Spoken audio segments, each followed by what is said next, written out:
സങ്കീർത്തനം 1-ാം അധ്യായം. സങ്കീർത്തനം 1-ാം അധ്യായം എഴുതിയത് ആരെന്ന് നമുക്കറിയില്ല. പല സങ്കീർത്തനങ്ങളും ദാവീദ് മൂലവും എഴുതിയിട്ടുണ്ട്. എന്നാൽ 1-ാം സങ്കീർത്തനം ആരാണ് എഴുതിയതെന്ന് നമുക്കറിയില്ല. ഇതിൽ നിന്ന് നമുക്ക് മനസ്സിലാക്കാൻ സാധിക്കുന്നത് ദൈവം ഡയറക്റ്റ് നമ്മളോട് പറയുവാൻ ആഗ്രഹിക്കുന്നു. ഇതിൻ്റെ പുറകിൽ ആരെയും കൊണ്ടാണ് എഴുതിച്ചതെന്ന് പറയാനല്ല ആഗ്രഹിച്ചത്. അതിനേക്കാൾ ഉപരിയായി ഈ ലോകത്തിൽ 2 വഴികളുണ്ടെന്നും വളരെ ജാഗ്രതയോടുകൂടിയായിരിക്കണമെന്നും നമ്മുടെ നിത്യത വരെയും വളരെ സൂക്ഷിച്ച് നമ്മുടെ ജീവിതത്തിൻ്റെ ഓരോ സ്റ്റെപ്പുകളും മുന്നോട്ട് പോകണമെന്ന് ദൈവം ആഗ്രഹിക്കുന്നു. അതുകൊണ്ടാണ് സങ്കീർത്തനം 1 ആരാണ് എഴുതിയെന്നറിയില്ല. We don't know the writer. സങ്കീർത്തനം 1-ാം അധ്യായത്തിൻ്റെ 1-ാം വാക്യത്തിൽ പറയുന്നു, ദുഷ്ടന്മാരുടെ ആലോചന പ്രകാരം നടക്കാതെയും പാപികളുടെ വഴിയിൽ നിൽക്കാതെയും പരിഹാസികളുടെ ഇരിപ്പിടത്തിൽ ഇരിക്കാതെയും. അപ്പോൾ ചില ആലോചനകൾ കേട്ട് നമ്മൾ നടക്കാൻ സാധ്യതയുണ്ട്. ചില ദൈവഹിതമല്ലാത്തവരുടെ വഴിയിൽ നമ്മൾ നിൽക്കാൻ സാധ്യതയുണ്ട്. ചില പരിഹാസികളുടെ ഇരിപ്പിടത്തിൽ നമ്മൾ ഇരിക്കുവാനും സാധ്യതയുണ്ട്. നമ്മളൊരു തെറ്റായ വ്യക്തിയുടെ കൂടെ നടക്കുമ്പോൾ സ്ലോലി നമ്മുടെ ജീവിതത്തെ നാശത്തിലേക്ക് കൊണ്ടുപോകാൻ സാധിക്കും. എന്നാൽ ശരിയായൊരു വ്യക്തിയുടെ കൂടെ നമ്മൾ നടക്കുന്നുവെങ്കിൽ ഗ്രാജ്വലി നമ്മളെ ദൈവത്തോട് കൂടുതൽ അടുപ്പിക്കുവാൻ അദ്ദേഹത്തിന് സാധിക്കും. തെറ്റായ ഉപദേശം, പാപജീവിതം, ദൈവത്തെ പരിഹസിക്കുന്നവർ, ഇങ്ങനെയുള്ളവരോടു കൂടി നമ്മൾ നടക്കാതെ ഇരിക്കുക. തെറ്റായി നടക്കുന്ന ഒരു വ്യക്തി, ദൈവത്തെ സ്നേഹിക്കാത്ത ഒരു വ്യക്തി നിങ്ങളുടെ ജീവിതത്തെ, ദൈവത്തിൽ നിന്നുള്ള ബന്ധത്തെ മാറ്റുവാൻ ആ വ്യക്തിക്ക് സ്വാധീനിക്കുവാൻ സാധിക്കും. നിങ്ങളെ തെറ്റായ ഒരു വ്യക്തി നല്ല ക്വാളിറ്റിയുള്ള നിങ്ങളുടെ ദൈവമായിട്ടുള്ള അല്പബന്ധമുള്ളതും കൂടെ ആ വ്യക്തിക്ക് നിങ്ങളിൽ നിന്നും എടുത്തു കളയുവാൻ സാധിക്കും. 1 കൊരിന്ത്യർ ലേഖനം 15-ാം അധ്യായത്തിൻ്റെ 33-ാം വാക്യത്തിൽ പറയുന്നു, വഞ്ചിക്കപ്പെടരുത്, ദുർഭാഷണത്താൽ സദാചാരം കെട്ടുപോകുന്നു. നമുക്ക് പലപ്പോഴും സഹോദരിമാർക്ക് സംഭവിക്കും, നമുക്ക് സിമ്പതിയുടെ മേളിൽ നമ്മൾ പലരോടും കൂട്ടുപിടിക്കും, സംസാരിക്കും, അവരോട് ചേർന്ന് നടക്കും. പക്ഷേ അതിൻ്റെ ആഴത്തിലിരിക്കുന്ന ദുഷ്ടൻ്റെ ഒരു വഴിയെ നമ്മൾ അറിയില്ല. പലപ്പോഴും നമ്മൾ സിമ്പതിയിൽ വീണു പോവുകയാണ്. പലരുടെയും ജീവിതങ്ങൾ കേൾക്കുമ്പോൾ പെട്ടെന്ന് നമ്മൾ അവരോട് സംസാരിക്കും, അവരോട് കൂട്ടുകൂടും. നമുക്കാദ്യം അവരോട് സന്തോഷം തോന്നും, പക്ഷേ നാശത്തിലേക്കൊരു വഴിയായിരിക്കാം. നമ്മുടെ പ്രാർത്ഥനാ ജീവിതം തന്നെ മടുത്തുപോകും. നമുക്ക് പിന്നെ മറ്റുള്ള പ്രോബ്ലത്തിൽ ഇടപെട്ട് നമ്മളുടെ ദൈവമായിട്ടുള്ള സമയം നമുക്ക് നഷ്ടപ്പെടുവാനിടയാകും. നമ്മുടെ ഉറക്കത്തെ പോലും കെടുത്തിക്കളയും. ചില ബാഡ് പ്രശ്നങ്ങളിലേക്ക് നമ്മൾ എൻട്രി ചെയ്യാനിടയാകും. Bad company corrupts good character. Never give up the മക്കളെ. 2-ാം വാക്യത്തിലേക്ക് കിടക്കുമ്പോൾ, യഹോവയുടെ ന്യായപ്രമാണത്തിൽ സന്തോഷിച്ച് അവൻ്റെ ന്യായപ്രമാണത്തെ രാപ്പകൽ ധ്യാനിക്കുന്നവൻ ഭാഗ്യവാൻ. അപ്പോൾ നമുക്ക് ഈ ദൈവത്തിൻ്റെ വചനത്തിൽ സന്തോഷിക്കാൻ പറ്റും. അവൻ്റെ ന്യായപ്രമാണത്തെ രാത്രിയും പകലും നമുക്ക് ധ്യാനിക്കാൻ പറ്റും. അത് ദൈവത്തോട് ചേർന്നിരിക്കുന്ന ഒരു വ്യക്തിക്ക് സാധിക്കുകയുള്ളൂ. കാരണം ഫസ്റ്റ് ബേസ് എന്ന് പറയുന്നത് സ്നേഹമാണ്. ഒരു വ്യക്തിയോട് സ്നേഹമില്ലെങ്കിൽ ആ വ്യക്തിയോട് കൂടെ നടക്കാൻ പറ്റുകയില്ല. നമ്മൾ പെട്ടെന്ന് അവരെ ഡിറ്റാച്ച് ചെയ്യാൻ നോക്കും. ആ വ്യക്തിയെ സ്നേഹിക്കുകയാണെങ്കിൽ ഇതുപോലെ തന്നെ കർത്താവിനെ നമ്മൾ സ്നേഹിച്ചെങ്കിൽ മാത്രമേ, ആ വചനത്തെ നമ്മൾ ഇഷ്ടപ്പെട്ടെങ്കിൽ മാത്രമേ നമ്മുടെ നടപ്പിലും ആ വചനം നമ്മളോട് കൂടെ നടക്കുകയുള്ളൂ. നമ്മുടെ കാലിന് ദീപവും പാതയ്ക്ക് പ്രകാശവുമായിരിക്കും വചനം. എല്ലാവരും വചനം വായിക്കുവാൻ ആഗ്രഹിക്കും. പക്ഷേ വായിക്കുന്ന വചനം അത് നമ്മുടെ ജീവിതത്തിൽ അത് റേമയാകാൻ നമ്മൾ ആഗ്രഹിക്കുന്നുണ്ടോ? എപ്പോഴും ബൈബിൾ എടുക്കുമ്പോൾ അത് വായിക്കുമ്പോൾ, ദൈവമേ നീ എന്നോട് ക്രിസ്തു എന്നിൽ പൂർണ്ണമായി ഉരുവാകുവാൻ സഹായിക്കണമേ. ക്രിസ്തുവിനെ, എൻ്റെ നിത്യജീവനായ പ്രാണപ്രിയനെ കൂടുതൽ സ്നേഹിക്കുവാൻ എന്നെ ബൈബിൾ വായിക്കാൻ സഹായിക്കണമേ. അത് എൻ്റെ ഉള്ളത്തിലേക്കൊന്ന് ഇറങ്ങി വരണമേ. മുന്നോട്ടെന്നെ നടത്തണമേ. വായിക്കുക മാത്രമല്ല, ആ വചനം അന്ന് പറഞ്ഞതിനനുസരിച്ച് ജീവിക്കുവാനും കൂടെ നിങ്ങളുടെ ഉള്ളത്തിലൊരു ആഗ്രഹത്തോടു കൂടിയായിരിക്കണം വചനം വായിക്കുന്നത്. യാക്കോബിൻ്റെ ലേഖനത്തിൽ പറയുന്നു, നിങ്ങൾ വായിച്ചിട്ട് പിന്നീട് സ്വന്തം മുഖം കണ്ണാടിയിൽ കണ്ടിട്ട് മറന്നു പോകുന്നത് പോലെ ആകരുത്. കഴിഞ്ഞ ജീവിതം പോലെയല്ല, ഇന്നൊരു പുതിയ തുടക്കത്തിന് വേണ്ടി നിങ്ങളെ തന്നെ ഒന്ന് സമർപ്പിച്ചാട്ടെ. ഈ സങ്കീർത്തനം 1-ാം അധ്യായം നമ്മളിന്ന് തുടങ്ങുമ്പോൾ നമ്മുടെ ജീവിതത്തിലും ഒന്നേന്നൊന്ന് തുടങ്ങിയാട്ടെ. ഒരു ന്യൂ സ്റ്റാർട്ട്.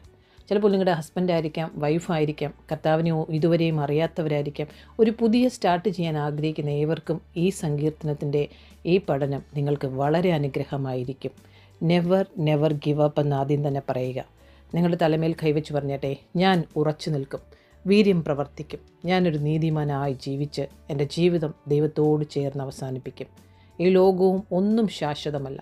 ദുഷ്ടനുള്ള ലോകത്തിൽ ഞാൻ വളരെ ജാഗ്രതയോടുകൂടി ദൈവത്തെ മുറുകെ പിടിക്കുമ്പോൾ എൻ്റെ വഴി ശുഭമായി തീരും. യോഹന്നാൻ്റെ സുവിശേഷം 15-ാം അധ്യായത്തിൻ്റെ 7-ാം വാക്യം, നിങ്ങൾ എന്നിലും എൻ്റെ വചനം നിങ്ങളിലും വസിച്ചാൽ നിങ്ങൾ ഇച്ഛിക്കുന്നത് എന്തെങ്കിലും അപേക്ഷിപ്പിൻ, അത് നിങ്ങൾക്ക് കിട്ടും.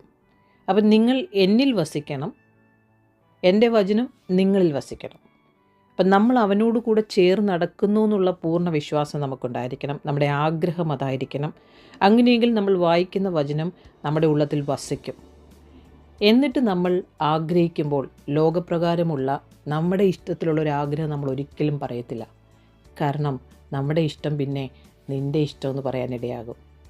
യേശു കർത്താവ് പറഞ്ഞതുപോലെ, എങ്കിലും പിതാവേ എൻ്റെ ഇഷ്ടമല്ല നിൻ്റെ ഇഷ്ടമെന്ന് പറയും.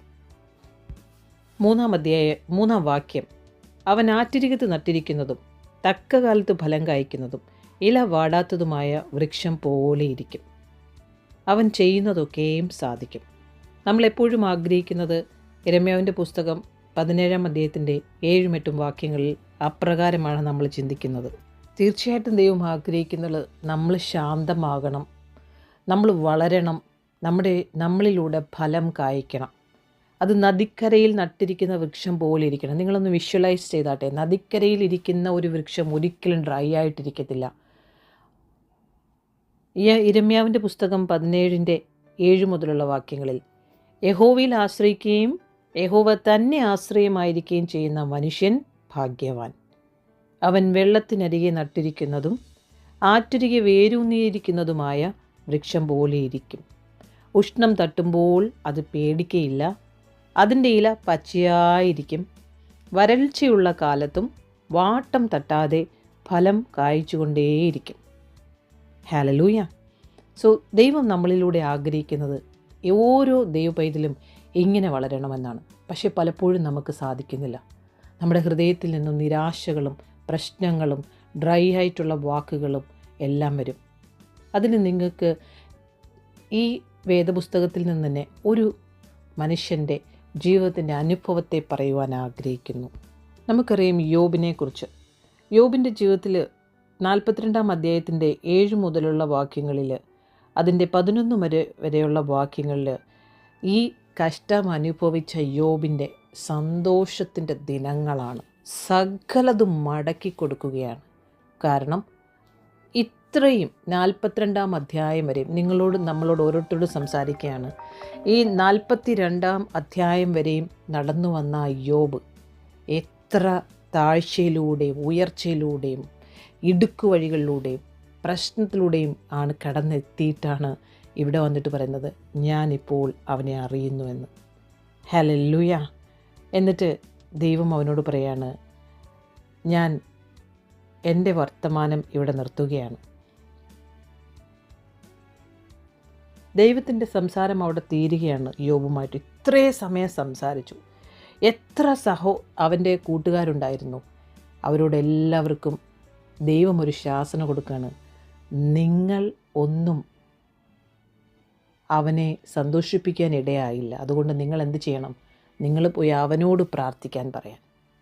അവർ പറഞ്ഞതുപോലെ യോബിൻ്റെ അടുത്ത് ചെന്ന് നീതിമാനായ യോബിൻ്റെ അടുക്കലേക്ക് അത്രയും വേദനിപ്പിച്ച, പക്ഷേ അത് ദൈവത്തിൻ്റെ ഉദ്ദേശമായിരുന്നു. കാരണം ദൈവം ആഗ്രഹിച്ചത് ഇവർ യോബിനെ കുത്തും തോറും യോബിൻ്റെ അകത്തൂടെ ഇപ്പോൾ ഞാൻ അറിയേണ്ടതുപോലെ അറിയുന്നുവെന്ന് പറയുന്ന ഒരു സ്ഥാനത്തേക്ക് കൊണ്ടുവന്നെങ്കിൽ, അതിൻ്റെ 11-ാം അധ്യായത്തിൻ്റെ വാക്യത്തിൻ്റെ അവസാനത്തിൽ പറയുന്നു, ഗോൾഡ് റിംഗ് ഉണ്ട്. And each of them brought him a gift of money and a gold ring.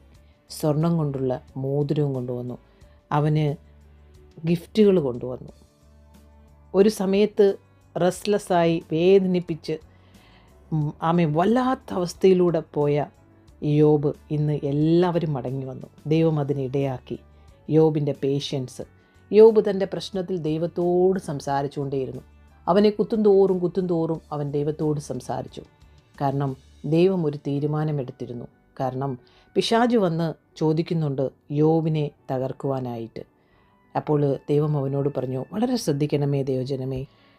1-ാം അധ്യായത്തിൻ്റെ 6-ാം വാക്യത്തിൽ പറയുന്നു, ഫസ്റ്റ് ടെസ്റ്റ് തുടങ്ങുകയാണ് യോബിൻ്റെ. 12-ാം വാക്യത്തിൽ പറയുന്നു, ഇറ്റ് ഈസ് ഓക്കെ.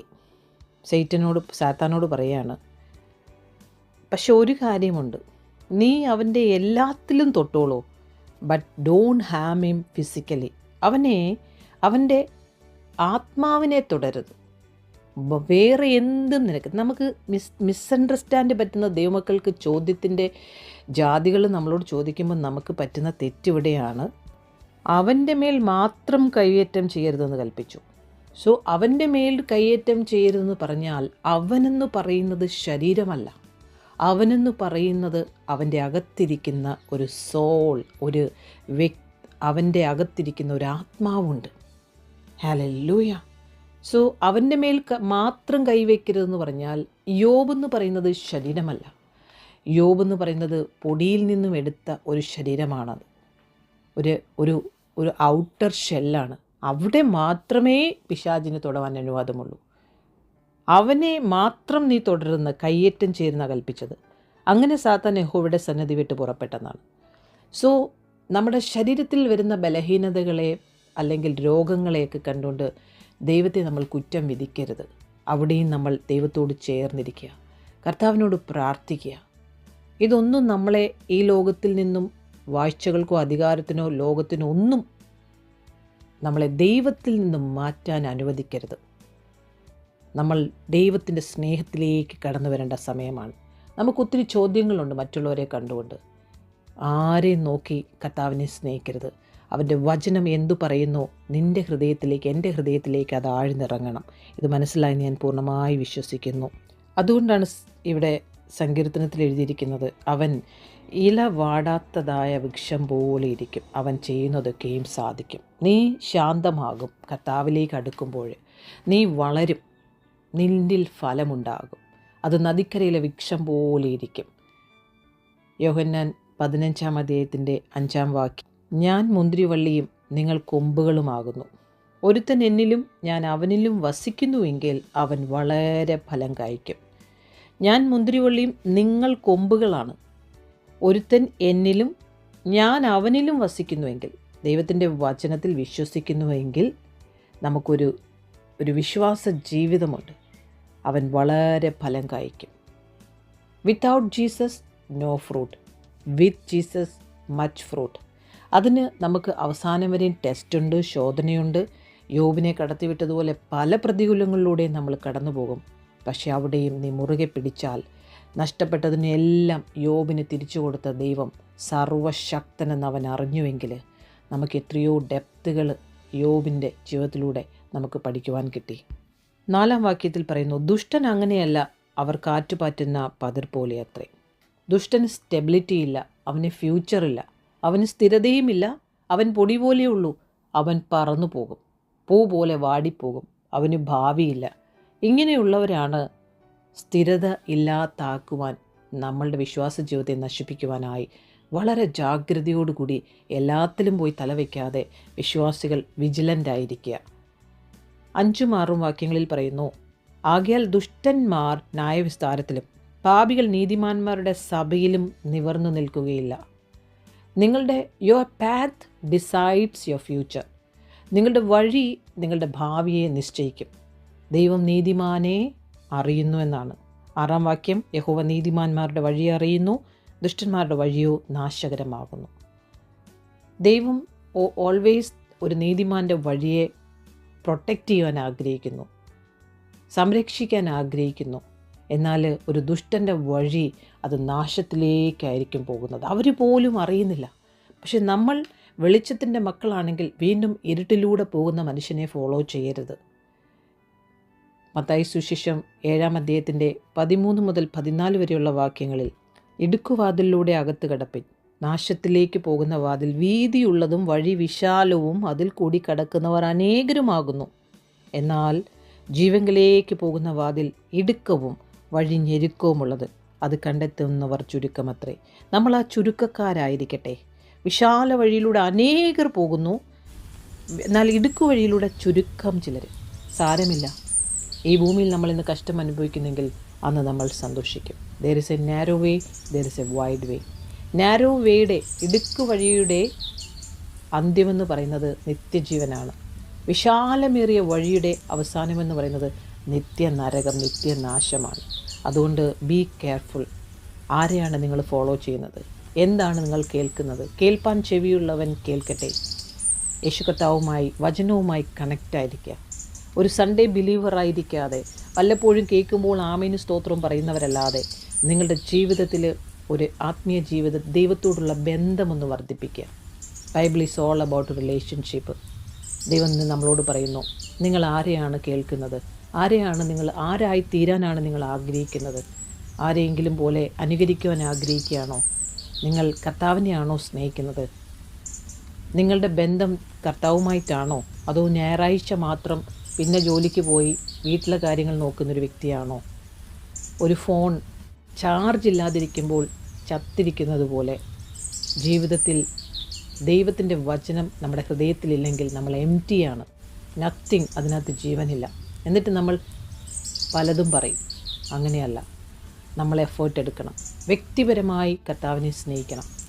ഒരു ഭാര്യയും ഒരു ഭർത്താവും ഒരു കുടുംബം. ഇതുപോലെ തന്നെ നിങ്ങളും നിങ്ങളുടെ ഹൃദയവും കർത്താവും. അതാണ് ദൈവം ആഗ്രഹിക്കുന്നത്. മറ്റൊരു വ്യക്തി മൂലം കർത്താവിനെ സ്നേഹിക്കാനല്ല, നിങ്ങളുടെ വ്യക്തിപരമായ സ്നേഹം. ചാർജ് നഷ്ടപ്പെട്ടാൽ ഓഫാകും. ദൈവമില്ലാത്ത ജീവിതം ശൂന്യമാണ്. ഇന്ന് പകൽക്കാലം നമുക്ക് പ്രാർത്ഥിക്കാം. കർത്താവേ, നിങ്ങൾ ഏത് വഴിയാണ് തിരഞ്ഞെടുക്കുവാൻ ആഗ്രഹിക്കുന്നത്? Choose God's way, you will stand strong. ദൈവത്തിൻ്റെ വഴി തിരഞ്ഞെടുക്കുക, നിങ്ങൾ ഉറച്ചു നിൽക്കും. കർത്താവേ, ഞങ്ങൾ നിന്നിൻ്റെ സന്നിധിയിലേക്ക് കടന്നു വരുന്നു. തീരുമാനമെടുത്ത എല്ലാവരെയും അനുഗ്രഹിച്ചു പ്രാർത്ഥിക്കുന്നു. അവരുടെ ഉൾക്കണ്ണുകൾ തുറക്കട്ടെ. അവരുടെ കഴിഞ്ഞ ജീവിതത്തിൻ്റെ സകല തെറ്റുകളും കർത്താവേ നീ ക്ഷമിക്കണമേ എന്ന് പ്രാർത്ഥിക്കുന്നു. നിൻ്റെ രക്തം സകല പാപങ്ങളെയും പോക്കി ശുദ്ധീകരിക്കുന്ന ദൈവം. ഹല്ലേലൂയ. ആ രക്തത്താൽ ഞങ്ങളെ കഴുകി ശുദ്ധീകരിക്കുന്നതിനായി സ്തോത്രം ചെയ്യുന്നു. ഒരു ഉണർവിൻ്റെ പുതിയ കാറ്റ്, ഒരു പുതിയ സ്റ്റെപ്പ് ഞങ്ങളെ തുടരുവാൻ, കയറുവാൻ ഞങ്ങളെ സഹായിക്കുന്ന പരിശുദ്ധാത്മാവിനായി സ്തോത്രം ചെയ്യുന്നു. ദുഷ്ടന്മാരുടെ വഴിയിൽ നടക്കാതെ, പാപികളുടെ വഴിയിൽ നിൽക്കാതെ, പരിഹാസികളുടെ ഇരിപ്പിടത്തിലിരിക്കാതെ, ഒന്നുമില്ലെങ്കിലും കർത്താവിനെ സ്നേഹിച്ചുകൊണ്ട് നിത്യത വരെയും അവൻ്റെ ശബ്ദം കേട്ട് മുന്നോട്ട് പോകുന്ന മക്കളായി, കേൾക്കുന്ന വചനം അത് വീണ്ടും വീണ്ടും ഹൃദയത്തിൽ മെഡിറ്റേറ്റ് ചെയ്യുവാനായി, അത് സംഗ്രഹിക്കുവാനായി, ദുഷ്ടന്മാരിൽ നിന്നും മാറി നടക്കുവാനായി ഞങ്ങളെ പഠിപ്പിക്കണമേ.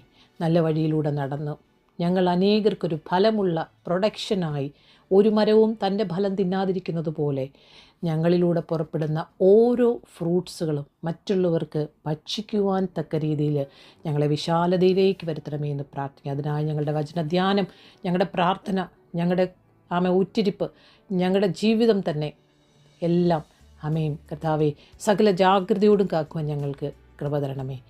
അനേകരെ തീയിൽ നിന്ന് വലിച്ചെടുക്കുവാൻ സഹായിക്കണമേ. നല്ല ശമരാകാരനെ പോലെ ഇറങ്ങിച്ചെല്ലുവാൻ ഞങ്ങളെ സഹായിക്കണമേ. ഞങ്ങൾ അവസാനം വരെയും പിടിച്ചു നിൽക്കാനുള്ള കൃപ തരണമേ. യേശുവിൻ്റെ നാമത്തിൽ ആമേൻ, ആമേൻ, ആമേൻ. Never give up. God has a great plan about you. വളരെ നിങ്ങളുടെ റിലേഷൻഷിപ്പിനെ കുറിച്ചാണ് ഈ പറഞ്ഞത്. നിങ്ങൾ പോകുന്ന വഴിയിൽ നിങ്ങൾ എന്ത് കേൾക്കുന്നു എന്ന് വളരെ ശ്രദ്ധിക്കുക. നിങ്ങളുടെ ഫുൾ ടൈം നിങ്ങൾ ഒറ്റയ്ക്കിരിക്കുമ്പോൾ എന്ത് ചെയ്യുന്നു, അതാണ് നിങ്ങളുടെ വ്യക്തിത്വം. അതുകൊണ്ട് സകല ജാഗ്രതയോടും കാത്തുകൊള്ളുക. കർത്താവ് പറഞ്ഞ ദൗത്യവും നിങ്ങൾ ചെയ്യുക. ഓട്ടക്കളത്തിലോടി നിങ്ങൾ ബിരുദ പ്രാപിക്കണം. God bless you. Have a blessed day. Never give up.